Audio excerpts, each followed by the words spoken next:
Assalamualaikum warahmatullahi wabarakatuh. Saya Aulia Salsabila, Prodi Budidaya Perairan 19 dengan nomor STK 419008. Ya, jadi saya akan menjelaskan tentang contoh kasus pelanggaran norma-norma Pancasila yang terjadi selama pandemi.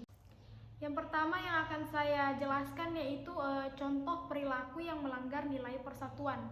Yang pertama yaitu contoh kasusnya yaitu mengutamakan kepentingan pribadi daripada kepentingan banyak orang. Contoh kasusnya yang terjadi di Sumatera Utara. Jadi yaitu kasus antigen bekas di Bandara Kuala Namu.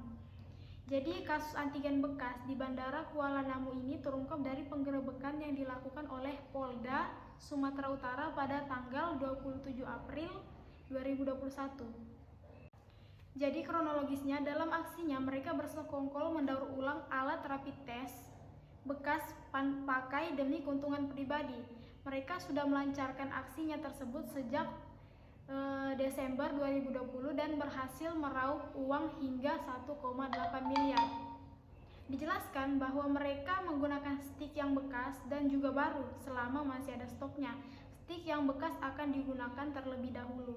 Jadi dalam kasus ini ada 5 terdakwa, yakni adapun jabatan tersangka di Kimia Farma yakni PM, inisial PM, umur 41 tahun, manajer bisnis PT Kimia Farma Medan, dan RO 21 tahun, kurir laboratorium PT Kimia Farma Medan, dan DA 20 tahun, customer service PT Kimia Farma Medan. Buntut dari kasus antigen bekas yang berujung pemecatan Direksi Kimia Farma Diagnostika. Selanjutnya kasus kedua yang saya angkat ini masih berada dari Sumut, Sumatera Utara, yaitu jual beli vaksin COVID secara ilegal. Nah, jadi belum tuntas penyidikan kasus tes antigen bekas ini, kasus terkait COVID kembali terjadi di Sumatera Utara. Kali ini Polda Sumut menangkap 4 orang yang diduga terlibat penjualan vaksin Sinovac secara ilegal. Nah, keempat orang tersangka itu terdiri atas 2 orang ASN yang bertugas sebagai dokter, yakni IW dan KS, seorang ASN non-dokter SH, dan seorang pihak swasta sebagai perantara SW. Mereka dijerat dengan pasal suap. Dugaan tindak pidana korupsi, suap menyuap dalam pelaksanaan kegiatan vaksinasi yang terjadi yang tidak sesuai peruntukannya kepada beberapa kelompok masyarakat. Nah, jadi pengungkapan dalam kasus ini Selviawati SW diduga menjadi pemberi suap. Sementara itu, IW Indra Wirawan, KS dan SH diduga sebagai penerima suap. Fakta lainnya dari kasus ini yaitu mereka meraup hampir kurang lebih 238 juta dalam sebulan. Total jumlah orang yang divaksin selama 15 kali pelaksanaan vaksinasi yang tidak sesuai peruntukan kurun waktu April sampai dengan Mei 2021. Jadi sebanyak 1085 orang dengan nilai suap 238.700 juta. Jadi vaksin yang diperjualbelikan secara ilegal adalah vaksin Sinovac. Vaksin tersebut sebenarnya merupakan jatah untuk vaksinasi tenaga lapas dan warga binaan di Lapas Tanjung Gusta Medan.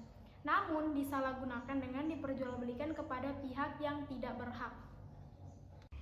Jadi dari 2 contoh kasus pelanggaran norma-norma Pancasila ini sudah sangat bisa dilihat sekali mereka ini melanggar nilai persatuan yang ada di Pancasila, yaitu dengan mereka lebih mengutamakan kepentingan pribadi daripada kepentingan banyak orang.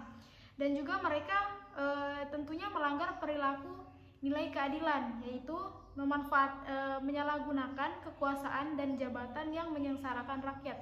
Contohnya dokter tadi yang menjual vaksin secara ilegal. Nah, itulah yang termasuk beberapa kasus yang saya angkat selama pandemi ini, kasus-kasus yang melanggar norma Pancasila selama pandemi ini. Seharusnya kita sebagai rakyat membantu tugas pemerintah agar bisa berjalan dengan semestinya, bukannya malah mengambil keuntungan untuk diri sendiri.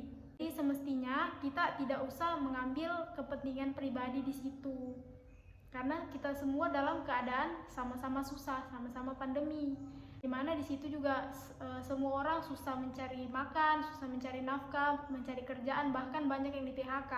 Jadi sudah semestinya kita membantu meringankan orang-orang yang berada di posisi yang lebih di bawah kita, bukannya malah kita juga yang mengambil kepentingan dari mereka, mengambil uang rakyat, mengambil kepentingan pribadi yang menguntungkan diri sendiri. Terima kasih.